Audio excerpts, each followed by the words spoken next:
ಹಿಂದೆ ಅಂದ್ರೆ ಎಲೆಕ್ಷನ್ ಸಂದರ್ಭದಲ್ಲಿ ಶಿರೂರು ಮಠದ ಮೂಲ ವಿಗ್ರಹಕ್ಕೆ ಸಂಬಂಧಪಟ್ಟ ಹಾಗೆ ಶಿರೂರು ಶ್ರೀಗಳಿಗೂ ಮತ್ತು ಅಷ್ಟಮಠದ ಬೇರೆ ಸ್ವಾಮೀಜಿಗಳ ಮನಸ್ತಾಪ ಆಗಿತ್ತು. ನೀವು ನೋಡ್ತಿರುವಂತಹ ಬ್ರೇಕಿಂಗ್ ನ್ಯೂಸ್. ಈ ಕ್ಷಣ ನಮ್ಮ ಜೊತೆ ಮಾನ್ಯ ವೀರೇಂದ್ರ ಹೆಗಡೆ ಅವರು ದೂರವಾಣಿ ಸಂಪರ್ಕದಲ್ಲಿದ್ದಾರೆ. ನಮಸ್ಕಾರ ಸರ್. ನಮಸ್ಕಾರ. ಒಂದು ಕ್ಷಣ ಆಶ್ಚರ್ಯ ಅಲ್ಲ? ಅಲ್ಲ, ನನಗೆ ನಿಜವಾಗಿ ಆಘಾತ ಆಯ್ತು. ಬೆಳಗಿನ ಪತ್ರಿಕೆಯಲ್ಲಿ ಅವರಿಗೆ ತೀವ್ರ ಅಸ್ವಸ್ಥತೆ ಅಂತಿತ್ತು. ಅದನ್ನ ನೋಡಿನೇ ಈಗಲೇ ವಿಚಾರಿಸಬೇಕು ಅಂತ ಯೋಚನೆ ಮಾಡ್ತಾ ದೇವಸ್ಥಾನಕ್ಕೆ ಹೋಗಿ ಬಂದೆ. ಈಗ ನನಗೆ ಇಂಥ ಸುದ್ದಿ ಕೇಳಿ ಬಹಳ ನಿಜವಾಗಿ ಆಘಾತ ಆಯ್ತು. ಇತ್ತೀಚೆಗೆ ಅವ್ರ ಆರೋಗ್ಯವೂ ಸರಿ ಇರ್ಲಿಲ್ಲ ಅಂತ ಕೇಳ್ಪಟ್ಟಿದ್ವಿ ನಾವು. ಅಂದ್ರೆ ಅಷ್ಟು ಬಹಿರಂಗವಾಗಿ ಇದ್ರ ಪ್ರಚಾರ ಇರ್ಲಿಲ್ಲ. ಹೌದು. ಸ್ವಲ್ಪ ಅವರು ಬಹಳ ಬಹುಶಃ ಮಾನಸಿಕ ಒತ್ತಡದಲ್ಲಿ ಇದ್ರೇನೋ ಗೊತ್ತಾಗಲ್ಲ. ಎಲೆಕ್ಷನ್ ಸಂದರ್ಭದಲ್ಲಂತೂ ತುಂಬಾ ಮಾನಸಿಕ ಒತ್ತಡಕ್ಕೆ ಒಳಗಾಗಿದ್ರು ಸರ್. ಅಂದ್ರೆ ಮೂಲ ವಿಗ್ರಹ ಸಂಬಂಧಪಟ್ಟ ಹಾಗೆ ಒಂದಷ್ಟು ಮನಸ್ತಾಪಗಳು ಶುರುವಾಯ್ತು ಬೇರೆ ಬೇರೆಯವ್ರ ಜೊತೆ. ಬೇರೆಯವರೆಲ್ಲ ಪಟ್ಟು ಹಿಡಿದಿದ್ರು ಉತ್ತರಾಧಿಕಾರಿ ನೇಮಿಸಬೇಕು ಅಂತ. ಡು ಯು ರಿಮೆಂಬರ್ ಧರ್ಮಾಧಿಕಾರಿಗಳೇ, ಯಾವಾಗ ನೀವು ಅವ್ರನ್ನ ಭೇಟಿ ಮಾಡಿದ್ದು, ಇದ್ರ ಬಗ್ಗೆ ಮಾತಾಡಿದ್ದು, ಆ ತರದ್ ಏನಾದ್ರು ನಡೆದಿತ್ತಾ? ಈ ವಿಷಯ ಇಲ್ಲ, ನಾನು ಅವ್ರನ್ನ ಭೇಟಿ ಮಾಡಿ ಪರ್ಯಾಯದಲ್ಲೇ ಭೇಟಿ ಮಾಡಿದ್ದು. ಪರ್ಯಾಯ ಸಂದರ್ಭದಲ್ಲಿ ಅವರು ಬಹಳ ಸ್ನೇಹ ವ್ಯಕ್ತಪಡಿಸ್ತಾ ಇದ್ರು. ನಮ್ಮನ್ನ ಕರ್ಕೊಂಡು ಹೋಗಿ ಅವರ ಮಠ ಎಲ್ಲ ಸುತ್ತಿಸಿ, ಆಮೇಲೆ ಎಲ್ಲ ಅವರ ಅನೇಕ ಹವ್ಯಾಸಗಳಿತ್ತು ಅವರಿಗೆ. ಒಳ್ಳೆ ಸಂಗೀತಗಾರ ಅವರು, ಆಮೇಲೆ ಒಳ್ಳೆ ಕೂಡ ಈಜುಪಟು, ವಿದ್ವಾಂಸರು. ಈಗ ಈ ಕೆಲವು ಘಟನೆಗಳು ಬಿಟ್ಟಿದ್ರೆ ಅವರು ನಿಜವಾಗಿ ವಿದ್ವಾಂಸರು, ಪೂಜ್ಯರು ಮತ್ತು ಅಷ್ಟಮಠದ ಸನ್ಯಾಸಿಗಳಲ್ಲಿ ನಿಜವಾಗಿಯೂ ಸ್ವಲ್ಪ ಗೌರವಾನ್ವಿತರೆ ಅವರು, ಏನು ಸಂಶಯ ಇಲ್ಲ. ಇದು ಸ್ವಲ್ಪ ಮಧ್ಯ ವ್ಯವಹಾರಗಳಲ್ಲಿ ಕಳಂಕ ಬಂತು ಅನ್ನೋದು ಬಿಟ್ರೆ ಅವರಿಗೆ ನಿಜವಾಗಿ ನಾವೆಲ್ಲ ಗೌರವ ಕೊಡ್ತಾ ಇದ್ವಿ ಅವರಿಗೆ. ಮತ್ತೆ ನೇರ ನಡೆನುಡಿಗೆ ಬಹಳ ಅವರು ಹೆಸರಾದವರು. ಯಾವುದನ್ನು ಕೂಡ ಮುಚ್ಚುಮರೆ ಇಲ್ಲದೆ ಹೇಳ್ತಿದ್ರು, ಮಾತಾಡ್ತಾ ಇದ್ರು. ಕೆಲವರಿಗೆ ಅದು ಇಷ್ಟ ಆಗ್ತಾ ಇರ್ಲಿಲ್ಲ, ಆದ್ರೆ ಖಂಡಿತವಾಗಿಯೂ ನೇರವಾದ ಮಾತು, ನೇರವಾದ ನಡೆ ಇತ್ತು ಅವರಲ್ಲಿ. ಅವ್ರು ಸನ್ಯಾಸತ್ವದ ಬಗ್ಗೆ ಮಾತಾಡ್ಬೇಕಾದ್ರು ಕೂಡ ಅಷ್ಟಮಠಗಳಲ್ಲಿ ಬೇರೆಯವರು ಕೂಡ ಅದಕ್ಕೆ ದೊಡ್ಡ ಮಟ್ಟದ ವಿರೋಧ ವ್ಯಕ್ತಪಡಿಸಿದ್ರು. ಇಲ್ಲ, ಅದು ಅವ್ರು ಹೇಳೋ ರೀತಿ ಸರಿ ಇರ್ಲಿಲ್ಲ. ಇವಾಗ ಅವರು ತಮ್ಮ ಪೀಠದ ಗೌರವವನ್ನು ಉಳಿಸ್ಕೊಂಡು ಇನ್ನೊಬ್ಬರಿಗೆ ಗೌರವ ಕೊಟ್ಟು ತಮ್ಮ ಅಭಿಪ್ರಾಯವನ್ನ ವ್ಯಕ್ತಪಡಿಸ್ಬೇಕು. ಹಾಗೆ ಅದು ಸ್ವಲ್ಪ ನಮಗೂ ನೋವಾಗಿತ್ತು. ಈ ತರ ಅವರು ಎಲ್ಲರ ಮೇಲೂ ಸಾರಾಸಗಟಾಗಿ ಸನ್ಯಾಸತ್ವದ ಬಗ್ಗೆ ಸಂಶಯ ವ್ಯಕ್ತಪಡಿಸಿದ್ರೆ ಜನರಲ್ಲಿ ಏನಾಗುತ್ತೆ, ಭಕ್ತರಲ್ಲಿ ಏನಾಗುತ್ತೆ. ಆದ್ರಿಂದ ಯಾಕೋ ಸ್ವಲ್ಪ ಅವರು ಅವಾಗ ತಪ್ಪು ದುಡುಕಿದ್ರು ಅಂತ ಅನಿಸುತ್ತಿತ್ತು. ಅದು ಈಗ ಬಿಟ್ಟು ಈಗ ಅಂತೂ ಅವರು ಕೃಷ್ಣನ ಪಾದ ಸೇರಿದ್ದಾರೆ. ಹಾಗಾಗಿ ಈಗ ನಾವು ಬರೀ ಅವರ ಒಳ್ಳೆಯ ವಿಚಾರಗಳನ್ನೇ ಹೇಳ್ಬೇಕಲ್ದೆ ಬೇರೆ ಯಾವ್ದು ವಿಚಾರಗಳನ್ನ ಹೇಳೋ ಸರಿ ಇಲ್ಲ. ಅಂದ್ರೆ ಒಂದಷ್ಟು ಆರೋಗ್ಯದ ಕಡೆ ಗಮನ ಹರಿಸ್ತಿಲ್ವೇನೋ ಅಂತ. ಯಾಕಂದ್ರೆ ನಾವು ತುಂಬಾ ಕೇಳ್ಪಟ್ವಿ, ಮಧ್ಯ ರಕ್ತದೊತ್ತಡ ಜಾಸ್ತಿ ಆಗ್ತಾ ಇತ್ತು, ಆಸ್ಪತ್ರೆಗೆ ಹೋಗೋದು ಮತ್ತು ವಾಪಸ್ ಬರೋದು, ಅಲ್ಲಿ ಅಡ್ಮಿಟ್ ಆಗ್ತಿರ್ಲಿಲ್ಲ, ಜೊತೆಗೆ ಉಪವಾಸ ಬೇರೆ ಮಾಡ್ತಿದ್ರು ಅಂತೆಲ್ಲ. ಇಲ್ಲ, ಅಷ್ಟು ಮಾಹಿತಿ ನನಗೆ ಇರ್ಲಿಲ್ಲ. ಎಷ್ಟು ಮಾಹಿತಿ ನನಗೆ ಇರ್ಲಿಲ್ಲ. ಯಾಕಂದ್ರೆ ನಾನೊಂದ್ 2 ಸರಿ ನಮ್ಮ ಪ್ರತಿನಿಧಿಗಳನ್ನ ಕಳಿಸಿದ್ದೆ ಅವರ ಆರೋಗ್ಯ ವಿಚಾರಿಸಲಿಕ್ಕೆ. ಅವಾಗ ಅವರು ಅದನ್ನ ಬಹಳ ಸಣ್ಣ ರೀತಿಯಲ್ಲಿ ಏನು ಅಷ್ಟು ದೊಡ್ಡ ವಿಷಯ ಏನಿಲ್ಲ ಅನ್ನೋ ರೀತಿಯಲ್ಲಿ ಮಾತಾಡ್ತಾ ಇದ್ರು. ನಾನು ಕಳಿಸಿದ್ದೆ 1-2 ತಿಂಗಳ ಹಿಂದೆ. ಒಂದು ಬಾರಿ ನಮ್ಮ ಪ್ರತಿನಿಧಿಯನ್ನ ಕಳಿಸಿ ಅವರ ಆರೋಗ್ಯ ವಿಚಾರಿಸಿ ಅವ್ರಿಗೆ ಶುಭ ಹೇಳಿ ಬಂದು. ಬಹಳ ಚೆನ್ನಾಗಿತ್ತು, ನನ್ನ ಅವರ ಸಂಬಂಧ ಬಹಳ ಚೆನ್ನಾಗಿತ್ತು. ಏನ್ ಕಲ್ಪನೆ ಇತ್ತು ಗುರುಗಳೇ ಅವ್ರಿಗೆ ಮುಂದೆ ಜೀವನದಲ್ಲಿ ಅಥವಾ ಮಠದಲ್ಲಿ ಅಥವಾ ಸಮುದಾಯದಲ್ಲಿ ಏನ್ ಮಾಡ್ಬೇಕು ಅಂತೆಲ್ಲ? ಇಲ್ಲ, ಏನ್ ಮಾಡ್ತಾರೆ ಕೇಳಿ, ಮಠಗಳಲ್ಲಿ ಇರುವಾಗ ಅವರು ತಮ್ಮ ಒಂದು ಕರ್ತವ್ಯ ಸನ್ಯಾಸತ್ವ ರಕ್ಷಣೆ, ಮಠದ ರಕ್ಷಣೆ, ಇನ್ನೊಂದು ಪರಂಪರೆಯನ್ನ ನೋಡ್ಕೊಂಡು ಹೋಗೋದು. ಈ ಮಠಗಳಲ್ಲಿ ಏನಾಗುತ್ತೆ, ಪರಂಪರೆಯ ಒಂದು ಪಾಲನೆ ಬಹಳ ಮುಖ್ಯ ಆಗುತ್ತೆ. ಹಾಗಾಗಿ ಪರಂಪರೆಯಿಂದ ಹೊರಗೆ ಬರ್ಬೇಕಾದ್ರೆ ಬಹಳ ಕಷ್ಟ ಇದೆ. ಅವರು ಈ ರೀತಿ ಕೆಲವು ಸಾಮಾಜಿಕ ಕಾರ್ಯಗಳನ್ನ, ಯುವಕರನ್ನ ಬಹಳ ಚೆನ್ನಾಗಿ ಸಂಘಟನೆ ಮಾಡ್ತಿದ್ರು, ಯುವಕ ಸಂಘಗಳಿಗೆ ಪ್ರೇರಣೆ ಕೊಡ್ತಾ ಇದ್ರು. ಅದರಿಂದ ಯುವ ಸಂಘಟನೆಯಲ್ಲಿ ಅವರ ಪಾತ್ರ ನಿಜವಾಗಿ ದೊಡ್ಡದಿತ್ತು. ನಮ್ಗೆ ತುಂಬಾ ಆಶ್ಚರ್ಯ ಅನ್ಸಿದ್ದು, ಅವರು ರಾಜಕೀಯಕ್ಕೆ ಬರ್ತೀನಿ ನಾನು ಅಥವಾ ಇಂಡಿಪೆಂಡೆಂಟ್ ಆಗಿ ನಿಂತ್ಕೊಂಡು ನಾನು ರಾಜಕೀಯಕ್ಕೆ ಬರ್ಬೇಕು ಅನ್ನುವ ಆ ಕಲ್ಪನೆ ಯಾಕಿತ್ತು ಗುರುಗಳೇ? ಏನ್ ಹೇಳೋದು ಹೇಳಿ, ಇದನ್ನೆಲ್ಲ ನಾವು ಕಲಿಯುಗದ ಪರಿಣಾಮ ಅಂತ ಹೇಳ್ಬೇಕಲ್ದೆ. ಅಲ್ಲ, ಅವ್ರ ಆಲೋಚನೆ ಏನಿತ್ತು ಅಂತ ಅಂದ್ರೆ ರಾಜಕಾರಣಕ್ಕೆ ಬಂದು ಒಬ್ಬ ಮಠಾಧೀಶರಾಗಿ ನ್ಯೂನತೆ ಅದನ್ನ ಸರಿ ಮಾಡ್ಬೇಕು ಅನ್ನೋದು ಏನಾದ್ರು ಏನಿತ್ತು? ಇಲ್ಲ, ವೈಯಕ್ತಿಕವಾಗಿ ನಾನು ಅಂತದ್ದು ಅವ್ರ ಹತ್ರ ಮಾಡಿಲ್ಲ. ಮತ್ತೆ ಅವರು ಅಷ್ಟು ವಿಶಾಲವಾದ ಕಲ್ಪನೆ ಅಂತೂ ಅವ್ರಿಗೆ ಇರ್ಲಿಲ್ಲ. ಏನೋ ಸಂದರ್ಭೋಚಿತವಾಗಿ ಕೆಲವಾರು ಸಂದರ್ಭಗಳಲ್ಲಿ ಉದ್ರೇಕಗೊಂಡು ಸಿಟ್ಟು ಮಾಡ್ಕೊಂಡು ಏನಾದ್ರು ಮಾಡಿರ್ಬಹುದು. ಇಲ್ಲಾಂದ್ರೆ ಅಂತ ಒಂದು ವಿಶಾಲವಾದ ರಾಷ್ಟ್ರ ಕಲ್ಪನೆ, ದೇಶ ಕಲ್ಪನೆ ಅವರಲ್ಲಿ ಇರ್ಲಿಲ್ಲ. ಕೇವಲ ಕೆಲವು ಸಾಮಾಜಿಕ ಸಮಸ್ಯೆಗಳಿಗೆ ಸ್ಪಂದಿಸಿ ತಾನು ಅದನ್ನ ವಿರೋಧಿಸ್ತೇನೆ ಅನ್ನುವಂತ ಮಾತನ್ನು ಹೇಳ್ತಿದ್ರು. ಒಳ್ಳೆ ಹೃದಯವಂತ, ಒಳ್ಳೆ ಮನುಷ್ಯ. ಒಂದು ಹಠ ನಮ್ಗೆ ಯಾಕೆ ಅಂತ ಗೊತ್ತಾಗ್ಲಿಲ್ಲ. ಬೇರೆ ಎಲ್ಲ ಅಷ್ಟಮಟ್ಟದವರು ಕೂಡ ನೀವು ಉತ್ತರಾಧಿಕಾರಿಯನ್ನ ನೇಮಿಸಿ ಮೂಲ ವಿಗ್ರಹ ಕೊಡ್ತೀವಿ ಅಂದ್ರೂ ಕೂಡ ನಾನ್ ಬೇಕಾದ್ರೆ ಕಾನೂನು ಹೋರಾಟ ಮಾಡ್ತೀನಿ ಅಂತ ಕೆವಿಯೇಟ್ ಹಾಕ್ತಾರೆ, ಎಲ್ಲ ಮಾಡ್ತಾರೆ. ಬಟ್ ಉತ್ತರಾಧಿಕಾರಿ ಮಾತ್ರ ನೇಮಕ ಮಾಡ್ಲಿಲ್ಲ ಅವರು. ಇಲ್ಲ, ಅದು ಏನ್ ಹೇಳೋದು ಹೇಳಿ, ಇದೆಲ್ಲ ನಾವು ಇಲ್ಲಿ ದೂರ ಕೂತ್ಕೊಂಡು 100 ಕಿಲೋಮೀಟರ್ ದೂರ ಕೂತ್ಕೊಂಡು ಅವ್ರ ಬಗ್ಗೆ ವ್ಯಾಖ್ಯಾನ ಮಾಡಕ್ ಆಗಲ್ಲ. ಅವರ ಬಹಳ ಆತ್ಮೀಯರಾಗಿದ್ರೆ, ದಿನನಿತ್ಯ ಸಂಭಾಷಣೆ ಇದ್ರೆ ಹೇಳ್ಬೋದು. ಹೌದು, ಬಟ್ ಆತ್ಮೀಯರಾಗಿದ್ರಲ್ಲ, ಏನಾದ್ರು ಶೇರ್ ಮಾಡಿದ್ರು ನಿಮ್ ಜೊತೆ ಮಾತಾಡಿದ್ರು ಅದ್ರ ಬಗ್ಗೆ ಏನಾದ್ರು ಅಂತ? ಇಲ್ಲ, ಖಂಡಿತ ಇಲ್ಲ. ಹಾಗೆ ಅವರ ನಮ್ಮ ನಿಜವಾಗಿ ಅವ್ರು ನಮ್ಮ ಸ್ಮರಣೆಯಲ್ಲಿ ಇರ್ತಾರೆ ಸದಾ. ಮತ್ತೆ ಒಂದು ರಾಷ್ಟ್ರಮಟ್ಟಗಳಲ್ಲಿ ಒಂದು ವಿಶೇಷವಾದ ಒಂದು ಛಾಪನ್ನು ಒತ್ತಿ ಹೋದ್ರು ಅವರು. ಹಾಗೆ ಬಟ್ ಎಲ್ಲೋ ಒಂದ್ ಕಡೆ ಭಕ್ತರು ಮತ್ತು ರೈಟ್ ಮಾನ್ಯ ಶ್ರೀ ವೀರೇಂದ್ರ ಹೆಗಡೆ ಅವರು ಧರ್ಮಸ್ಥಳದ ಧರ್ಮಾಧಿಕಾರಿಗಳು ಅವರ ಜೊತೆ ಒಂದಷ್ಟು ಒಡನಾಟದ ನೆನಪುಗಳನ್ನ ಮಾಡಿಕೊಂಡ್ರು. ಅದ್ರ ಇತ್ತೀಚೆಗೆ on day to day basis ಅಲ್ಲಿ ಅವ್ರ ಜೊತೆ ಸಂಪರ್ಕ ಇರಲಿಲ್ಲ ನಾನು. ಹಾಗಾಗಿ ಒಂದಷ್ಟು ಅವರ ನಿಲುವುಗಳೇನಿತ್ತು ಅದು ಯಾಕೆ ಏನು ಅಂತ ಅರ್ಥ ಆಗಲಿಲ್ಲ.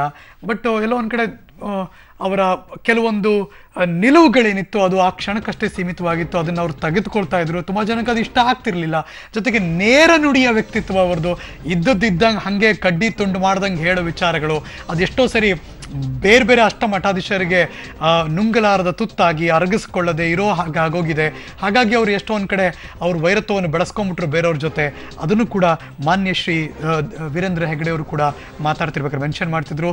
ಆರೋಗ್ಯ ಹದಗೆಟ್ಟಾಗ ಯಾಕೆ ಸೀರಿಯಸ್ ಆಗಿ ತೆಗೆದುಕೊಳ್ಳಲು ಗೊತ್ತಿಲ್ಲ, ಆದರೆ ಇವ್ರನ್ನ ಅವಾಗ ವಿಚಾರಿಸಿದ್ದು ಉಂಟು.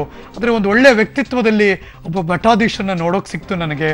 ಬರೀ ಪೂಜೆ ಪುನಸ್ಕಾರ ದೈವತ್ವದ ಕಡೆಗೆ ಮಾತ್ರ ಇರಲಿಲ್ಲ, ಒಬ್ಬ ಅತ್ಯುತ್ತಮ ಸಂಗೀತಗಾರನಾಗಿ ಒಂದು ರೀತಿ ಜನರ ಜೊತೆ ಯಾವಾಗಲೂ ಇರುವಂತಹ ಒಬ್ಬ ವ್ಯಕ್ತಿತ್ವ, ಅಂದರೆ ಪರ್ಸನಾಲಿಟಿ ಇರುವಂತಹ ಒಬ್ಬ ಮಠಾಧೀಶರಾಗಿ ಯುವಕರನ್ನ ಸಂಘಟಿಸುವ, ಆ ಮೂಲಕ ಸಮಾಜದ ಹಲವಾರು ದೃಷ್ಟಿಕೋನದಲ್ಲಿ ಹೋರಾಡುವಂಥ ವ್ಯಕ್ತಿತ್ವವನ್ನು ಬೇರೆಯವ್ರಿಗೂ ಕೂಡ ಪಸರಿಸುವ ಮಾತುಗಾರಿಕೆ ಕಲೆಯಿಂದ ಒಬ್ಬ ವ್ಯಕ್ತಿತ್ವವನ್ನು ನೋಡಿದರೆ ಅದು ಶಿರೂರು ಶ್ರೀಗಳು ಅನ್ನುವ ನೆನಪುಗಳನ್ನು ಮಾನ್ಯ ವೀರೇಂದ್ರ ಹೆಗಡೆ ಅವರು ಧರ್ಮಸ್ಥಳದ ಧರ್ಮಾಧಿಕಾರಿಗಳು ನೆನಪಿಸ್ಕೊಳ್ತಾ ಇದ್ರು. ಈ ಕ್ಷಣ ಬಹುಶಃ ತುಂಬ ಜನರಿಗೆ ಅವರ ಜೊತೆ ಆತ್ಮೀಯ ಒಡನಾಟ ಇದ್ದವ್ರಿಗಂತೂ ಶಿರೂರು ಶ್ರೀಗಳು ಏನು ಅಂತ ಗೊತ್ತಿರುತ್ತೆ. ಈ ಕ್ಷಣ ಶಿರೂರು ಶ್ರೀಗಳು ಹೊಟ್ಟೆಯಲ್ಲಿ ತೀವ್ರ ರಕ್ತಸ್ರಾವ ಆಯಿತು. ಆಹಾರ ಸೇವನೆಯಿಂದ ಒಂದಷ್ಟು ಫುಡ್ ಪಾಯ್ಸನ್ ಆಗಿರ್ಬೋದು ಅಂತ ವೈದ್ಯರು ಕೂಡ ಫಸ್ಟ್ ಅನ್ಕೋತಾರೆ. ಅದಾದಮೇಲೆ ಕ್ಷಣ ಕಳೆದ ಹಾಗೇನೆ ಎಲ್ಲೋ ಒಂದು ಕಡೆ ಬಿಗಡಾಯಿಸ್ತಾ ಇದೆಯಲ್ಲ, ಇದು ಕಂಟ್ರೋಲಿಗೆ ಬರ್ತಾ ಇಲ್ಲ, ಸ್ಪಂದನೆ ಕೊಡ್ತಾ ಇಲ್ಲ, ಅವ್ರ ದೇಹ ಅನ್ಸಕ್ಕೆ ಶುರುವಾಗುತ್ತೆ. ಚುನಾವಣೆ ಸಂದರ್ಭದಲ್ಲಂತೂ ರಕ್ತದೊತ್ತಡ ತೀವ್ರವಾಗುತ್ತೆ, ಅಂದರೆ ಕಡಿಮೆ ಆಗೋಗುತ್ತೆ. ಆಸ್ಪತ್ರೆಗೆ ದಾಖಲಾಗ್ತಾರೆ, ಒಂದು 2-3 ದಿನ ಇರ್ತಾರೆ ಅಷ್ಟೇ, ಮತ್ತೆ ಚೇತರಿಸ್ಕೊಳ್ತಾರೆ, ಮತ್ತೆ ಮಠಕ್ಕೆ ವಾಪಸ್ ಬರ್ತಾರೆ. ಇದೀಗ ಮಗದೊಮ್ಮೆ ಆಸ್ಪತ್ರೆಗೆ ದಾಖಲಾಗ್ತಾರೆ 2 ದಿವಸದ ಹಿಂದೆ. ಇದ್ಯಾಕೋ ಅದು ತೀವ್ರ ಮಟ್ಟಕ್ಕೆ ಒಂದು ರೀತಿ ಆಗಿ ಈಗ ಅತಿರೇಕಕ್ಕೆ ಹೋಯ್ತೇನೋ ಗೊತ್ತಿಲ್ಲ. ತೀವ್ರ ರಕ್ತಸ್ರಾವದಿಂದ ಬಳಲ್ತಾ ಇದ್ರು.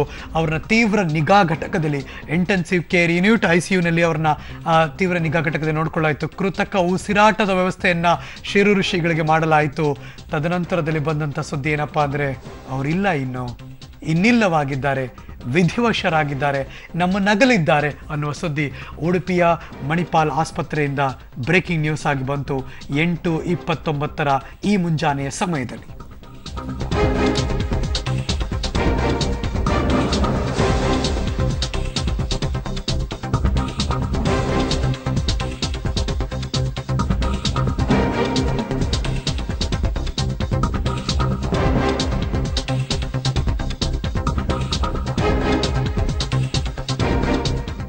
ಹರಿಪಾದವನ್ನ ಸೇರ್ಕೊಂಡಿದ್ದಾರೆ ಶಿರೂರು ಶ್ರೀಗಳು ಇನ್ನೇನಿದ್ರು ನೆನಪು ಮಾತ್ರ.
ಅನಾರೋಗ್ಯದಿಂದ ಬಳಲ್ತಾ ಇದ್ದಂತಹ ಅಷ್ಟಮಠದ ಸ್ವಾಮೀಜಿ ಅಂದ್ರೆ ಶಿರೂರು ಸ್ವಾಮೀಜಿಗಳಾದಂತಹ ಶ್ರೀ ಶ್ರೀ ಶ್ರೀ ಲಕ್ಷ್ಮೀವರ ತೀರ್ಥ ಸ್ವಾಮೀಜಿ ಇನ್ನಿಲ್ಲ ಅನ್ನುವಂತಹ ಮಾಹಿತಿ ಈಗಷ್ಟೇ ಲಭ್ಯವಾಗಿದೆ. ಮಣಿಪಾಲ್ ಕೆಎಂಸಿ ಆಸ್ಪತ್ರೆಯಲ್ಲಿ ಕೊನೆಯುಸಿರೆಳೆದಿದ್ದಾರೆ. ಹರಿಪಾದವನ್ನ ಶಿರೂರು ಶ್ರೀಗಳು ಸೇರ್ಕೊಂಡಿರುವಂತದ್ದು. ಶ್ರೀಗಳಿಗೆ ಸರಿಸುಮಾರು 55 ವರ್ಷಗಳಾಗಿತ್ತು. 8ನೇ ವಯಸ್ಸಿಗೆ ಶ್ರೀಗಳಿಗೆ ಸನ್ಯಾಸವನ್ನ ಸ್ವೀಕಾರ ಕೂಡ ಮಾಡಿಕೊಂಡಿದ್ರು. ಕೆಎಂಸಿ ಆಸ್ಪತ್ರೆಯಿಂದ ಈಗಷ್ಟೇ ಅಧಿಕೃತವಾಗಿ ಘೋಷಣೆ ಆಗಿದೆ.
ಅನಾರೋಗ್ಯದಿಂದ ಬಳಲ್ತಾ ಇದ್ದ ಕೃಷ್ಣ ಮಠದಲ್ಲಿ ಒಂದಾದಂತಹ ಶಿರೂರು ಮಠದ ಶ್ರೀಗಳಾದ ಲಕ್ಷ್ಮೀವರತೀರ್ಥ ಸ್ವಾಮೀಜಿ ವಿಧಿವಶರಾಗಿದ್ದಾರೆ. ಶ್ರೀಗಳಿಗೆ ಸರಿಸುಮಾರು 55 ವರ್ಷ ವಯಸ್ಸಾಗಿತ್ತು.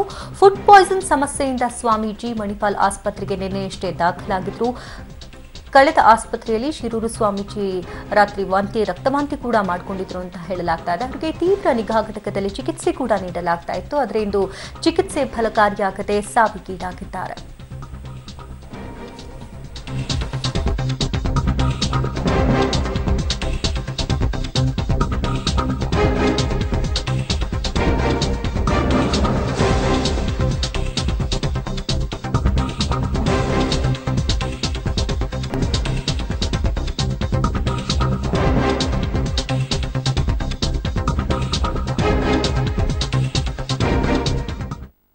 ಬಗ್ಗೆ ಮಾತನಾಡೋದಕ್ಕೆ ವಾಸುದೇವ್ ಭಟ್ ಅವರು ದೂರವಾಣಿ ಸಂಪರ್ಕಕ್ಕೆ ಸಿಕ್ಕಿದ್ದಾರೆ. ಅವರು ಶಿರೂರು ಮಠದ ಭಕ್ತರು ಕೂಡ ಆಗಿದ್ದಾರೆ. ಸರ್ ನಮಸ್ತೆ. ವಾಸುದೇವ್ ಭಟ್ ಅವರೇ, ಧ್ವನಿ ಕೇಳ್ತಾ ಇದೆಯಾ ತಮಗೆ? ಸಂಪರ್ಕ ಸಾಧ್ಯ ಆಗ್ತಾ ಇಲ್ಲ. ಶಿರೂರು ಶ್ರೀಗಳು ಅಂತಂದ್ರೆ ಒಂದು ರೀತಿ ಕೇವಲ ಧ್ಯಾನ, ಧರ್ಮ, ಆಧ್ಯಾತ್ಮಿಕ ಕೇವಲ ಇಷ್ಟಕ್ಕಷ್ಟೇ ಸೀಮಿತವಾಗಿರಲಿಲ್ಲ. ಸಾಮಾಜಿಕ ಕಳಕಳಿಗೂ ಕೂಡ ಸಾಕಷ್ಟು ಒತ್ತನ್ನ ಕೊಡ್ತಾ ಇದ್ರು. ಸಾಕಷ್ಟು ಕಟ್ಟು ನಿಯಮಪಾಡುಗಳೆಲ್ಲ ಏನೇನಿರುತ್ತೆ ಅದೆಲ್ಲವನ್ನ ಒಂದು ರೀತಿ ಸೈಡ್ಗಿಟ್ಟು ಸಾಮಾಜಿಕ ಕಳಕಳಿಯಲ್ಲಿ ಸಾರ್ವಜನಿಕವಾಗಿ ಸಾಕಷ್ಟು ಗುರುತಿಸ್ಕೊಳ್ತಾ ಇದ್ರು. ಸಾರ್ವಜನಿಕವಾಗಿ ಸಾಕಷ್ಟು ಬೆರೆತುಕೊಳ್ತಾ ಇದ್ರು. ಕ್ರಾಂತಿಕಾರಿ ವಿಚಾರಗಳನ್ನೆಲ್ಲ ಅವರು ಸಾಕಷ್ಟು ಮನದಟ್ಟು ಮಾಡ್ತಾ ಇದ್ರು. ಈ ಬಗ್ಗೆ ಮಾತನಾಡೋದಕ್ಕೆ ಭಕ್ತರಾದಂತಹ ವಾಸುದೇವ್ ಭಟ್ ಅವರು ದೂರವಾಣಿ ಸಂಪರ್ಕಕ್ಕೆ ಸಿಕ್ಕಿದ್ದಾರೆ. ಸರ್ ನಮಸ್ತೆ. ಹಲೋ. ನಮಸ್ತೆ. ನಮಸ್ತೆ. ನಮಸ್ತೆ, ಹೇಳಿ. ಈಗ ಶಿರೂರು ಶ್ರೀಗಳು ವಿಧಿವಶರಾಗಿದ್ದಾರೆ. ಅವರಿಲ್ಲ ಅಂತ ಹೇಳ್ಕೊಳ್ಳೋದಕ್ಕೆ ಒಂದ್ ರೀತಿ ಬೇಸರದ ಸಂಗತಿ ಅಂತ ಹೇಳ್ಬೋದು. ನೀವು ಭಕ್ತರಾಗಿ ಅವ್ರನ್ನ ಎಷ್ಟು ಹತ್ತಿರದಿಂದ ಬಲ್ಲವರಾಗಿದ್ದೀರಿ? ನನ್ನ ಮಟ್ಟಿಗೆ ಅವರ ಕೃಪೆ ದೊಡ್ಡದಿತ್ತು. ಇವತ್ತು ಏನು ಭಾವುಕರಾಗ್ತಾ ಇದ್ದೇನೆ. ಬಹಳ ದೊಡ್ಡ ಮಟ್ಟಿನ ಪ್ರೀತಿಯನ್ನು ನಾನು ತೋರಿಸಿಕೊಡಬೇಕು. ಹಿಂದೂ ಸಂಘಟನೆಯ ಒಬ್ಬ ಕಾರ್ಯಕರ್ತರಾಗಿ ನಾನು ಅವರ ಒಡನಾಟಕ್ಕೆ ಬಂದವ. ಹಿಂದೂ ಸಂಘಟನೆ ಮಟ್ಟಿಗೆ ಅವರ ಬದ್ಧತೆ ಅದು ಅನೂಖ್ಯವಾದ ಬದ್ಧತೆ. ಬಹಳ ದೊಡ್ಡ ನೇತೃತ್ವವನ್ನು ಅವ್ರು ಕೊಡ್ಲಿಕ್ಕೆ ಪ್ರಯತ್ನ ಮಾಡಿದ್ದು. ನಮ್ಮಂತ ಅನೇಕ ಕಾರ್ಯಕರ್ತರಿಗೆ ಉತ್ಸಾಹಗಳನ್ನ ಪ್ರೋತ್ಸಾಹಗಳನ್ನ ತುಂಬ್ತಾ ಇದ್ರು. ಆ ನೆಲೆಯಲ್ಲಿ ಅವರ ಹೋರಾಟವನ್ನು ನಾನು ಗಮನಿಸಿದ್ದೇನೆ. ನಾವು ಅವರ ಒಟ್ಟಿಗೆ ಹೋರಾಟದಲ್ಲಿ ಭಾಗಿಗಳಾಗಿದ್ದೇವೆ.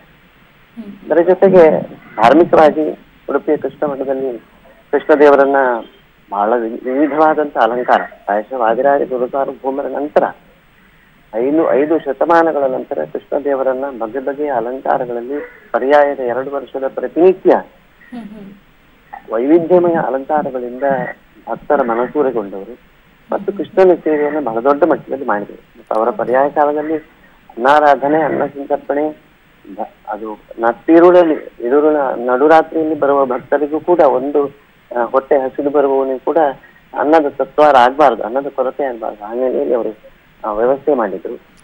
ಅದರ ಹಿಂದೆ ಸ್ವತಃ ತಾನೇ ನಡುರಾತ್ರಿಯಲ್ಲಿ ನಿಂತು ಕೆಲಸ ಮಾಡಿಸಿದ್ದಾರೆ. ಬಾರಿ ರಾತ್ರಿ ಒಂದು ಭಕ್ತರ ಬಸ್ ನಡುರಾತ್ರಿ ಬಂದ ಹೊತ್ತಿನಲ್ಲಿ ಕೃಷ್ಣ ಮಠ ಬಾಗಿಲು ಹಾಕಿದ ಹೊತ್ತಿನಲ್ಲಿ ತಾನು ಸ್ವತಃ ಎದ್ದು ಮತ್ತೆ ಅಡಿಗೆಯವರನ್ನು ಎಬ್ಬಿಸಿ ಅವರಿಗೆ ಅಡಿಗೆ ಮಾಡಿಸಿ ಬಡಿಸುವಂತ ವ್ಯವಸ್ಥೆಯನ್ನು ಮಾಡಿದ್ರು. ಆ ಬಗ್ಗೆ ಒಂದು ಕಾಳಜಿಯನ್ನು ಅವರು ಹೊಂದಿದ್ದಲ್ಲಿ ಗಮನಿಸಿದರು. ನಾವು ಅದನ್ನ ಸ್ವತಃ ಕಂಡವರು. ಮತ್ತೆ ಗೋಹತ್ಯೆಯ ವಿರುದ್ಧದ ಹೋರಾಟದಲ್ಲಿ ಆಗಲಿ, ಜಿಹಾದಿ ವಿರುದ್ಧದ ಹೋರಾಟದಲ್ಲಿ ಕೂಡ ಅವರ ಕಳಕಳಿಯನ್ನು ನಾವು ಗಮನಿಸಿದ್ದೇವೆ. ಅದರ ಬಗ್ಗೆ ದೊಡ್ಡ ಮಟ್ಟಿನಲ್ಲಿ ಒಬ್ಬ ಸ್ವಾಮೀಜಿಯಾಗಿ ಸಂತರಾಗಿ ಧ್ವನಿ ಎತ್ತುವ ಪ್ರಯತ್ನವನ್ನು ಉಡುಪಿಯ ಮಟ್ಟದಲ್ಲಿ ಮಾಡಿದ್ದಾರೆ. ರಾಷ್ಟ್ರ ಮಟ್ಟದಲ್ಲಿ, ರಾಜ್ಯ ಮಟ್ಟದಲ್ಲಿ ಅಲ್ಲದಿದ್ರು ಕೂಡ ಸಂದೇಶಗಳು ಯಾವ ರೀತಿ ಇತ್ತು ಅಂತ ನಮ್ಮ ಪಬ್ಲಿಕ್ ಟಿವಿ ಅಂತಿಗೆ ಇಷ್ಟೊತ್ತು ನಿಮ್ಮ ಅನಿಸಿಕೆಗಳನ್ನ ಹಂಚ್ಕೊಂಡ್ರಿ. ಧನ್ಯವಾದ ತಮಗೆ. ಈ ಬಗ್ಗೆ ಮಾತನಾಡೋದಕ್ಕೆ ಶ್ರೀಗಳ ಆಪ್ತರಾದಂತಹ ನಿತ್ಯಾನಂದ ಒಳಕಾಡು ಅವರು ದೂರವಾಣಿ ಸಂಪರ್ಕಕ್ಕೆ ಸಿಕ್ಕಿದ್ದಾರೆ. ಸರ್ ನಮಸ್ತೆ. ನಮಸ್ತೆ. ನಮಸ್ತೆ ಮೇಡಮ್. ಈಗ ಶಿರೂರು ಶ್ರೀಗಳು ಅಂದ್ರೆ ಒಂದ್ ರೀತಿ ವಿಭಿನ್ನ ಅಂತ ಹೇಳ್ಬೋದು. ಯಾಕಂದ್ರೆ ಎಲ್ಲಾ ಶ್ರೀಗಳನ್ನ ನೋಡೋದಾದ್ರೆ ಧರ್ಮ, ಅಧ್ಯಾತ್ಮ, ಪೂಜೆ, ಪುನಸ್ಕಾರ ಇಷ್ಟಕ್ಕತ್ತೆ ಸೀಮಿತರಾಗಿರ್ತಾ ಇದ್ರು. ಆದ್ರೆ ಶಿರೂರು ಶ್ರೀಗಳಂದ್ರೆ ಏನಾದ್ರೂ ಒಂದ್ ರೀತಿ ಕ್ರಾಂತಿಕಾರಿಯಾಗಿ ಸಮಾಜಕ್ಕೆ ಏನಾದ್ರೂ ಒಳಿತನ್ನ ಮಾಡ್ಬೇಕು, ಒಂದ್ ಸಂದೇಶವನ್ನ ನೀಡಬೇಕು ಅನ್ನೋ ನಿಟ್ಟಿನಲ್ಲೇ ಕೆಲಸ ಕಾರ್ಯಗಳನ್ನ ಮಾಡ್ತಾ ಇದ್ರು. ನೀವು ಅವ್ರನ್ನ ತುಂಬಾ ಹತ್ತಿರದಿಂದ ಬಲ್ಲವರಾಗಿದ್ದೀರಿ.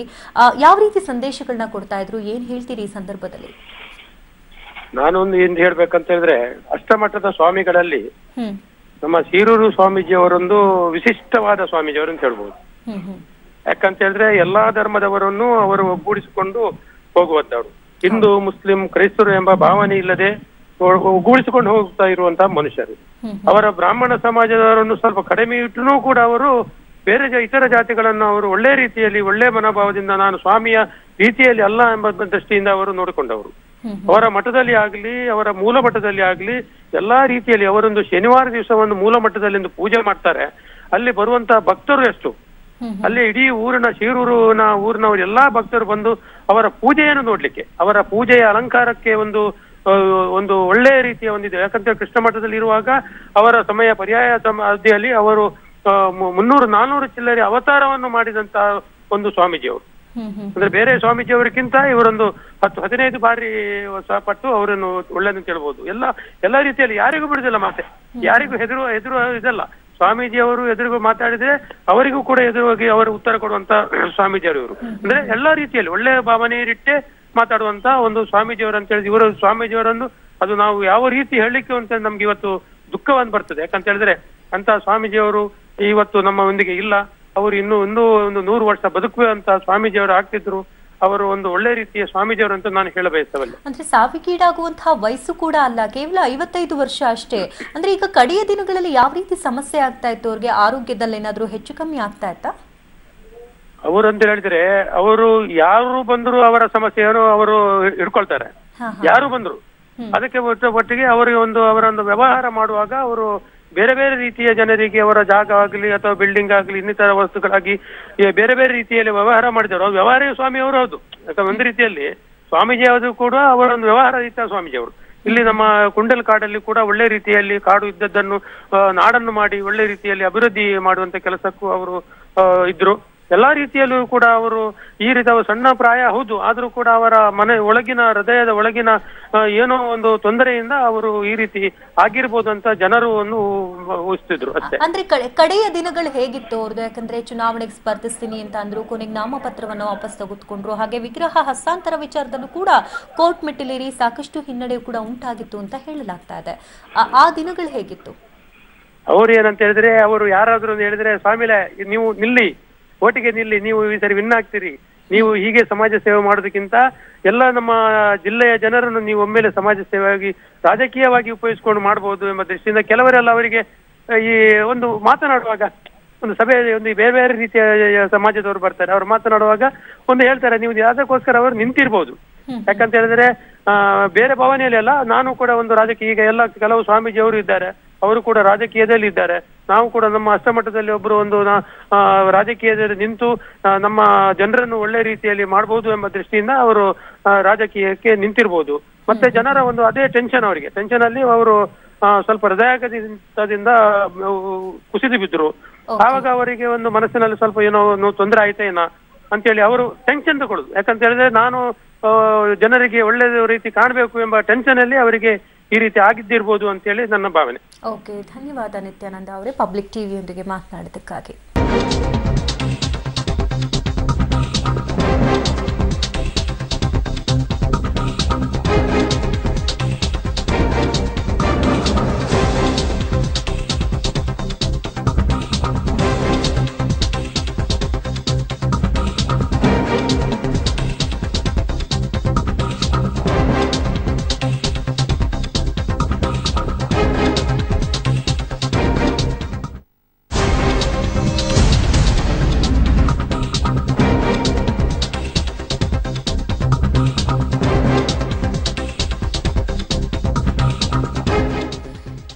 ಶ್ರೀರೂರು ಶ್ರೀಗಳು ಹಲವು ಮೊದಲುಗಳಿಗೆ ಸಾಕ್ಷಿಯಾಗಿದ್ರು ಅಂತ ಹೇಳಲಾಗ್ತಾ ಇದೆ. 10 ಹಲವು ಕ್ರಾಂತಿಕಾರಿ ನಿರ್ಧಾರಗಳನ್ನ ತೆಗೆದುಕೊಂಡು ಸಾಕಷ್ಟು ವಿವಾದಗಳಿಗೆ ಶ್ರೀಗಳು ತುತ್ತಾಗಿದ್ರು. ಇನ್ನು ಕೃಷ್ಣ ಮಠದ ನಿಯಮಗಳನ್ನ ಉಲ್ಲಂಘಿಸಿ, ಅಂದ್ರೆ ಸಾಗರೋಲ್ಲಂಘನೆ ಮಾಡೋ ಹಾಗಿಲ್ಲ ಅಂತ ಹೇಳಲಾಗ್ತಾ ಇತ್ತು, ಆದ್ರೂ ಕೂಡ ಆ ನಿಯಮವನ್ನ ಉಲ್ಲಂಘಿಸಿ ವಿದೇಶ ಪ್ರವಾಸವನ್ನ ಕೂಡ ಕೈಗೊಂಡಿದ್ರು. ಇನ್ನು ಕಲಾವಿದ ಡ್ರಮ್ ಕೂಡ ಬಾರಿಸಿದ್ರು ದೇವ್ ಜೊತೆ ಎನ್ನುವಂತಹ ಮಾಹಿತಿ ಕೂಡ ಇದೆ. ಇನ್ನು ವಿದೇಶಿಗರಿಗೆ ಜಲಯೋಗ ಕೂಡ ಹೇಳ್ಕೊಡ್ತಾ ಇದ್ರು. ಇತ್ತೀಚೆಗಷ್ಟೇ ಚುನಾವಣೆಗೂ ಕೂಡ ಸ್ಪರ್ಧಿಸಿ ಕೊನೆಯ ಸಂದರ್ಭದಲ್ಲಿ ನಾಮಪತ್ರವನ್ನ ಹಿಂಪಡೆದಿದ್ರು. ಮರಳುಗಾರಿಕೆ ಸ್ಥಗಿತದ ವಿರುದ್ಧ ಬೀದಿಗಿಳಿದಿದ್ರು ಶ್ರೀಗಳು ಅಂತ ಅಂದ ತಕ್ಷಣ ಒಂದ್ಸತಿ ಕೇವಲ ಮಠಕ್ಕಷ್ಟೇ ಸೀಮಿತ ಅಥವಾ ಪೂಜೆ ಪುನಸ್ಕಾರಕ್ಕಷ್ಟೇ ಸೀಮಿತ ಅಂತ ಹೇಳಲಾಗುತ್ತೆ. ಆದ್ರೆ ಇವರು ಸಾರ್ವಜನಿಕವಾಗಿ ಸಾಕಷ್ಟು ಗುರುತಿಸಿಕೊಳ್ತಾ ಇದ್ರು. ಸಾಮಾಜಿಕ ಕಳಕಳಿಯನ್ನ ಹೊಂದಿದಂತಹ ಗುರುಗಳು ಇವರು ಅಂತ ಹೇಳಲಾಗ್ತದೆ. ಈ ಬಗ್ಗೆ ಮಾತನಾಡೋದಕ್ಕೆ ಉಡುಪಿಯ ಅಷ್ಟಮಠಗಳಲ್ಲಿ ಒಂದಾದಂತಹ ಪಲಿಮಾರು ಸ್ವಾಮೀಜಿಗಳು ದೂರವಾಣಿ ಸಂಪರ್ಕಕ್ಕೆ ಸಿಕ್ಕಿದ್ದಾರೆ. ಗುರುಗಳೇ ನಮಸ್ತೆ. ನಮಸ್ತೆ. ಶಿರೂರು ಶ್ರೀಗಳು ಇನ್ನಿಲ್ಲ ಅನ್ನುವಂಥ ಆ ಮಾಹಿತಿ ಸಿಕ್ಕಿದೆ. ಒಂದ್ ರೀತಿ ಅದನ್ನ ಅರಗಿಸ್ಕೊಳ್ಳಕ್ಕೆ ಒಂದ್ ರೀತಿ ಕಷ್ಟದ ವಿಚಾರ ಅಂತ ಅನ್ಬೋದು. ನಿಮ್ಮ ಅವರ ಒಡನಾಟ ಹೇಗಿತ್ತು? ಈಗ ಶ್ರೀಗಳು ಇನ್ನಿಲ್ಲ ಅನ್ನುವಂಥ ಮಾಹಿತಿ ಸಿಕ್ಕಿದೆ. ಆ ವಿಚಾರನ ಒಂದ್ ರೀತಿ ಅರಗಿಸ್ಕೊಳ್ಳಕ್ಕೆ ಕಷ್ಟವಾಗ್ತಾ ಇದೆ. ನಿಮ್ಮ ಅವರ ಒಡನಾಟ ಹೇಗಿತ್ತು? ನಮಗೆ ಪರ್ಸನಲ್ ಒಳ್ಳೆದಿತ್ತು. ಪೂಜಾ ಇದ್ರದಲ್ಲಿ ಮಾತ್ರ ಕೆಲವು ನಿಯಮಗಳಿಂದ ಸ್ವಲ್ಪ ಅದರಲ್ಲಿ ನಮ್ಗೆ ಭಿನ್ನ ಅಭಿಪ್ರಾಯ ಇತ್ತು. ಅಂದ್ರೆ ಇತ್ತೀಚಿನ ಅಂದ್ರೆ ಕಡೆ ದಿನಗಳಲ್ಲಿ ನೀವು ಅವ್ರನ್ನ ಭೇಟಿ ಮಾಡಿದ್ರಾ? 4 ದಿವಸ ಹಿಂದೆ ಸಿಕ್ಕಿದ್ರು.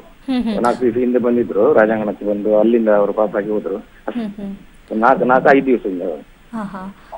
ಅಂದ್ರೆ ಯಾವ ತರ ವಿಚಾರಗಳನ್ನ ನಿಮ್ಮ ಹತ್ರ ಹಂಚ್ಕೊಳ್ತಾ ಇದ್ರು ಅವರು ಹೆಚ್ಚಾಗಿ? ಇದೊಂದು 3-4 ತಿಂಗಳಿಂದ ವಿಶೇಷವಾಗಿಲ್ಲ ಏನಿಲ್ಲ. ಅವರ ಆರೋಗ್ಯ ಸ್ಥಿತಿ ಚೆನ್ನಾಗಿತ್ತ ನೀವು ಮೀಟ್ ಮಾಡಿದಾಗ? ಇಲ್ಲ, ಇತ್ತು ಆರೋಗ್ಯ ಸ್ವಲ್ಪ ಅನಾರೋಗ್ಯನೇ ಇತ್ತು. ಹೌದು. ಅಂದ್ರೆ ಅದ್ರ ಪೂಜೆ ಇದೆಲ್ಲ ಮಾಡ್ತಿದ್ರು, ಅನುಷ್ಠಾನ ಎಲ್ಲ ಮಾಡ್ತಿದ್ರು. ಮತ್ತೆ ಮಾತಾಡುವಾಗ ಚೆನ್ನಾಗಿ ಮಾತಾಡ್ತಿದ್ರು ಸ್ವಾಮಿ ಹತ್ರ. ಮೀಟಿಂಗ್ ಬರುವಾಗ ಚೆನ್ನಾಗಿ ಮಾತಾಡಿದ್ರೆ. ಅಂದ್ರೆ ಅವರ ವಿಚಾರಧಾರೆಗಳು ಮಠಕ್ಕೆ ಒಂದ್ ರೀತಿ ತದ್ವಿರುದ್ಧವಾಗಿದ್ರು, ಸಾಮಾಜಿಕ ಕಳಕಳಿಯನ್ನ ಹೆಚ್ಚಾಗಿ ಹೊಂದಿದ್ರಲ್ಲ ಅವರು? ಖಂಡಿತ ಖಂಡಿತ, ಹೌದು, ಒಳ್ಳೆದಿತ್ತು. ಯಾವ ರೀತಿ ಎಲ್ಲರಿಗೂ ಎರಡು ರೀತಿ ಜನ ಇರ್ತಾರಲ್ಲ, ಒಳ್ಳೇದು ಕೆಟ್ಟದನ್ನ. ಸಾಮಾಜಿಕವಾಗಿ ತುಂಬಾ ಜನ ಅವರಿಗೆ ಸಪೋರ್ಟ್ ಇದ್ದಾರೆ, ಸಹಕಾರ ಇದ್ದಾರೆ. ಇತ್ತೀಚೆಗೆ 4 ದಿವಸ ಹಿಂದೆ ಸಾಧಾರಣ ಒಂದು ಗಿಡ ನಡುವಂತ ಒಂದು ಒಳ್ಳೆ ಕಾರ್ಯಕ್ರಮವನ್ನು ಸಹ ಮಾಡಿದ್ರು 3-4 ದಿವಸ ಹಿಂದೆ. ಅಂದ್ರೆ ಕಲೆಯಲ್ಲಿ ತುಂಬಾ ಆಸಕ್ತಿ ಹೊಂದಿದ್ರು ಅನ್ಸುತ್ತೆ ಅವರು. ಕಲೆಯಲ್ಲಿ, ಪರಿಸರದಲ್ಲಿ ಎಲ್ಲ ಒಳ್ಳೆದಿತ್ತು. ಅಂದ್ರೆ ಯಾವ್ಯಾವ ತರ ಆಕ್ಟಿವಿಟೀಸ್ ಅಲ್ಲಿ ತೊಡಕೊಳ್ತಾ ಇದ್ರು? ಈಗ ಡ್ರಮ್ ಬಾರಿಸೋದಾಗಿರ್ಬೋದು, ಸಂಗೀತ ಕಾರ್ಯಕ್ರಮಗಳನ್ನ ಆಯೋಜನೆ ಮಾಡೋದಾಗಿರ್ಬೋದು, ಈ ರೀತಿ. ಸಂಗೀತ, ಡ್ರಮ್ ಅದೆಲ್ಲ ಇತ್ತು. ಹೌದು, ಇನ್ನಿಲ್ಲಿ ಸುಮಾರು ವರ್ಷದಿಂದ ಇತ್ತು. ಅವರು ತುಂಬಾ ಸಹಕಾರ ಮಾಡಿದ್ದಾರೆ, ಅವರಿಗೆ ಪ್ರೋತ್ಸಾಹ ಕೊಟ್ಟಿದ್ದಾರೆ ಆ ಕಲೆಯವರಿಗೆ. ಅಂದ್ರೆ ಕಲಾವಿದರನ್ನ ಹೆಚ್ಚಾಗಿ ಪ್ರೋತ್ಸಾಹಿಸ್ತಾ ಇದ್ರು. ಖಂಡಿತ ಖಂಡಿತ, ಹೌದು. ಅಂದ್ರೆ ಇತ್ತೀಚಿನ ದಿನಗಳಲ್ಲಿ ಒಂದಿಷ್ಟು ವಿವಾದಗಳನ್ನು ಕೂಡ ಮೈ ಮೇಲೆ ಹಾಕೊಂಡಿದ್ರು, ಅದರಿಂದ ಸ್ವಲ್ಪ ಜರ್ಜರಿತರಾಗಿದ್ರು ಅಂತ ಹೇಳಲಾಗ್ತದೆ. ಈ ವಿಚಾರಗಳನ್ನ ನಿಮ್ಮ ಹತ್ರ ಏನಾದ್ರು ಹಂಚಿಕೊಂಡಿದ್ರ? ಈಗ ಈ ಸಮಯ ಅಷ್ಟು ಸೂಕ್ತ ಅಲ್ಲ ಅಂತ ಕಾಣ್ತದೆ. ಈಗ ಅವರದ್ದೆಲ್ಲ ಈಗ ನಮ್ಗೆ ಒಂದು ಅರ್ಧ ಗಂಟೆ, ಸ್ವಲ್ಪ ಸಮಯ ಹಿಂದೆನೆ ಗೊತ್ತಾದದ್ದು ನಮ್ಗೆ, ಹೇಳಿದ್ದು ಡಾಕ್ಟರ್ ಇದೆಲ್ಲ ಪ್ರಚಾರ ಮಾಡಿದ್ದು ದೇಹ ಸ್ಥಿತಿಯನ್ನು. ಮತ್ತೆ ಈಗ ಅದಕ್ಕೆ ನಾವು ಮಠದಿಂದ ಕೆಲವು ಸಂಪ್ರದಾಯಗಳುಂಟು, ಅದ್ರ ಬಗ್ಗೆ ನಾವು ಕೆಲಸ ಮಾಡ್ತಾ ಇದ್ದೇವೆ. ಈಗ ಎಲ್ಲ ಮಾತಾಡ್ಲಿಕ್ಕೆ ನಮ್ಮ ಹತ್ರ ಜನಗಳು ಬರ್ತಾ ಇದ್ದಾರೆ, ತುಂಬಾ ಜನ ಎಲ್ಲ. ಮಠದ ಶಿರೂರು ಮಠದ ಅಧಿಕಾರಿಗಳು ಈಗ ಬಂದು ಎಲ್ಲ 5 ನಿಮಿಷ ಹಿಂದೆ ಬಂದು ಮಾತಾಡಿ ಹೋದ್ರೆ ಎಲ್ಲ. ಅಲ್ಲಿಯ ಪುರೋಹಿತರು ಮತ್ತೆ ಸ್ವಾಮೀಜಿಯರ ಪೂರ್ವಾಶ್ರಮ ಅಣ್ಣಂದಿರೆಲ್ಲ. ಹಾಗಾಗಿ ಈಗ ಅದರ ಗಲಾಟೆಯಲ್ಲಿ ಇದ್ದೇವೆ. ನಿಮ್ಮ ಯಾರು ಜನ ಇಲ್ಲಿ ಬಂದ್ರೆ, ನಾವು ಜನ ಯಾರಾದ್ರೂ ಬಂದ್ರೆ ಇಲ್ಲಿ ನಿಮ್ಮ ಕಡೆಯಿಂದ, ಇಲ್ಲಿ ನಾವು ಅವರಿಗೆ ಸ್ವಲ್ಪ ಮತ್ತೆ ಎಲ್ಲ ಈಗ ಸಾಧಾರಣ ಇನ್ನೊಂದು ಒಂದು ಗಂಟೆಯಲ್ಲಿ ದೇಹವನ್ನು ಇಲ್ಲಿ 4 ಬೀದಿಗೆ ತರ್ತಾರೆ. ಕೃಷ್ಣನಿಗೆ ಒಂದು ಹೊರಗಿಂದ ಒಂದು ಪೂಜೆ ಮಾಡುವ ಒಂದು ಕ್ರಮ ಉಂಟು. ಆಗ ಎಲ್ಲ ನಿಮ್ಗೆ ವಿಷಯ ಗೊತ್ತಾಗುತ್ತೆ ಇಲ್ಲಿ ಬಂದ್ರೆ. ಅಂದ್ರೆ ಅಂತಿಮ ವಿಧಿವಿಧಾನಗಳು ಹೇಗಿರುತ್ತೆ ನಿಮ್ದ್ರಲ್ಲಿ? ಅದೀಗ ಈಗ ಇನ್ನು ಕೊಡ್ಲಿಲ್ಲಲ್ಲ ಆಸ್ಪತ್ರೆಯಿಂದ. ಕೊಟ್ಟ ಮೇಲೆ ನಾವು ಅಲ್ಲಿ ಕೃಷ್ಣನಿಗೆ ಒಂದು ಪೂಜೆ ಮಾಡುವ ಕ್ರಮ ಉಂಟು ಹೊರಗಿಂದ. ಓಕೆ, ಅಂದ್ರೆ ಅಷ್ಟ ಮಠಾಧೀಶರಲ್ಲಿ ಒಬ್ಬರಾಗಿರೋದ್ರಿಂದ ವಿಶೇಷ ಪೂಜಾ ವಿಧಿವಿಧಾನಗಳ ತರ ಇರುತ್ತಾ ಅಂತ್ಯ ಸಂಸ್ಕಾರಕ್ಕೆ? ಒಂದು ಹೊರಗಿಂದ ಅವರಿಂದ ಆರತಿ ಮಾಡಿಸುವ ಒಂದು ಕ್ರಮ ಉಂಟು ಇಲ್ಲಿ ತಂದು. ಮತ್ತೆ ಅವರನ್ನು ಎಲ್ಲಿ ಬೃಂದಾವನ ಮಾಡ್ತಾರೆ ನೋಡಿ ಅಲ್ಲಿ ಕರ್ಕೊಂಡು ಹೋಗ್ತಾರೆ. ಈಗ ಅಂದ್ರೆ ಸಾಗರೋಪಾದಿಯಲ್ಲಿ ಭಕ್ತರು ಅಲ್ಲಿಗೆ ಆಗಮಿಸ್ತಾ ಇದ್ದಾರಾ?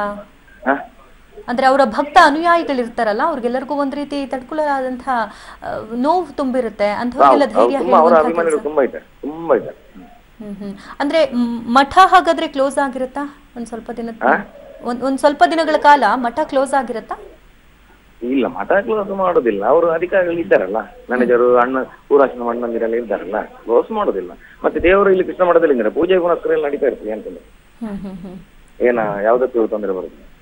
ಓಕೆ, ಅಂದ್ರೆ ಈಗ ಮಠದ ವಿರುದ್ಧವಾಗಿ ಹೋಗಿದ್ರು ಕೂಡ ಒಂದ್ ರೀತಿ ಸಾಮಾಜಿಕ ಕಾರ್ಯಗಳಲ್ಲಿ ತೊಡಕೊಳ್ತಾ ಇದ್ರು. ಅಂದ್ರೆ ಮಠಾಧೀಶರು ಯಾರ್ಯಾರೇ ಆಗಿರ್ತಾರೆ ಉಡುಪಿಯಲ್ಲಿ ಅಷ್ಟಮಠಗಳಲ್ಲಿ ಸಾಗರ ಉಲ್ಲಂಘನೆ ಮಾಡೋ ಹಾಗಿಲ್ಲ ಅಂತಿದ್ರು. ಅದನ್ನೆಲ್ಲ ಧಿಕ್ಕರಿಸಿ ಅವರು ವಿದೇಶ ಪ್ರವಾಸ ಕೂಡ ಮಾಡಿದ್ರು.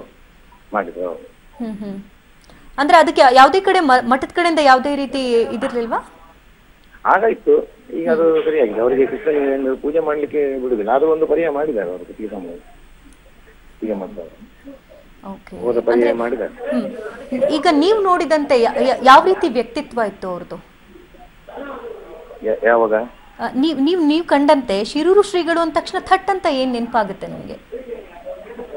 ಅವರಲ್ಲಿ ಎರಡೂ ಇತ್ತು, ಒಳ್ಳೆದಿತ್ತು, ಎರಡು ಮತ್ತೆ 3 ಪರ್ಯಾಯ ಕೃಷ್ಣ ಮಠದಲ್ಲಿ 3 ಪರ್ಯಾಯ ಮಾಡಿದ್ದಾರೆ ಅವರು. 3 ಪರ್ಯಾಯ ಮಾಡಿದ್ದಾರೆ. ಒಳ್ಳೆ ರೀತಿಯಲ್ಲಿ ಮಾಡಿದ್ದಾರೆ, ಒಳ್ಳೆ ಹೆಸರು ಮಾಡಿದ್ದಾರೆ. ಅಂದ್ರೆ ದೇವರಿಗೆ ಅಲಂಕಾರ ಮಾಡೋದು ಭಾರಿ ಹುಷಾರು. ಮತ್ತೆ ಬೇರೆ ಸ್ವಾಮಿಗಳಿಗೆ ಏನಾದ್ರು ತೊಂದರೆ ಮುಂದೆ ಹೋಗಿ ನಿಂತು ಅದನ್ನು ಸರಿ ಮಾಡೋದು ಎಲ್ಲ ರೀತಿಯಲ್ಲೂ ಅವರ ಹತ್ರ ಸಾಧನೆಯ ಶಕ್ತಿ ಇತ್ತು. ಓಕೆ, ಧನ್ಯವಾದ ಪಾಲಿಮಾರು ಶ್ರೀಗಳೇ ಪಬ್ಲಿಕ್ ಟಿವಿಯೊಂದಿಗೆ ಮಾತನಾಡೋದಕ್ಕಾಗಿ. ಇಷ್ಟೊತ್ತು ಪಾಲಿಮಾರು ಶ್ರೀಗಳು ಪಬ್ಲಿಕ್ ಟಿವಿಯೊಂದಿಗೆ ಮಾತನಾಡಿದ್ರು. ಶಿರೂರು ಶ್ರೀಗಳ ವ್ಯಕ್ತಿತ್ವ ಯಾವ ರೀತಿ ಇತ್ತು ಅಂತ ಹೇಳ್ತಾ ಇದ್ರು. ಒಂದು ರೀತಿ ಡೇರ್ ಅಂಡ್ ಡ್ಯಾಶಿಂಗ್ ಕ್ಯಾರೆಕ್ಟರ್ ಆಗಿತ್ತು ಅಂತ ಅನ್ನೋ ನಿಟ್ಟಿನಲ್ಲಿ ಮಾತನಾಡ್ತಾ ಇದ್ರು. ಯಾಕಂದ್ರೆ ಏನೇ ಸಮಸ್ಯೆಗಳಿದ್ರೂ ಕೂಡ ಮಠದಲ್ಲಿ ಎದ್ದು ನಿಂತು ಮಾತನಾಡ್ತಾ ಇದ್ರು. ಸಾಮಾಜಿಕವಾಗಿ ಹೆಚ್ಚು ಚಿಂತನೆಯನ್ನ ನಡೆಸ್ತಾ ಇದ್ರು. ಹಾಗೆ ಸಂಗೀತ ಆಗಿರಬಹುದು, ಹಾಗೆ ಡ್ರಮ್ ಬಾರಿಸೋದಾಗಿರ್ಬೋದು, ಈ ರೀತಿ ಒಂದು ರೀತಿ ಕಲೆಗಳಲ್ಲಿ ಹೆಚ್ಚು ಆಸಕ್ತಿಯನ್ನ ಹೊಂದಿದ್ರು ಶಿರೂರು ಶ್ರೀಗಳು ಅಂತ ಹೇಳ್ತಾ ಇದ್ರು. ಕಲೆಗೆ ಹೆಚ್ಚಿನ ಪ್ರೋತ್ಸಾಹಗಳನ್ನ ಕೂಡ ಕೊಡ್ತಾ ಇದ್ರು ಅಂತ ಪಾಲಿಮಾರು ಶ್ರೀಗಳು ಇಷ್ಟೊತ್ತು ನಮ್ಮ ಜೊತೆ ಹಂಚಿಕೊಂಡ್ರು.